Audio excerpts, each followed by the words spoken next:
Jeff Miller's LOC Doorknob with an I-285 6-second delay, estimated apogee just below 950 feet.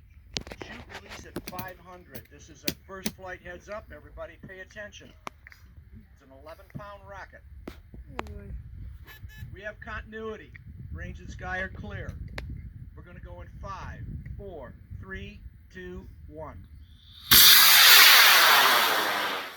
Beautiful. Very nice. Straight up. Oh boy. Please oh, nice. Where is it coming down at though? Right here. All right. Watch it. Yeah, watch it. Come on, baby. You got shoot release? This way.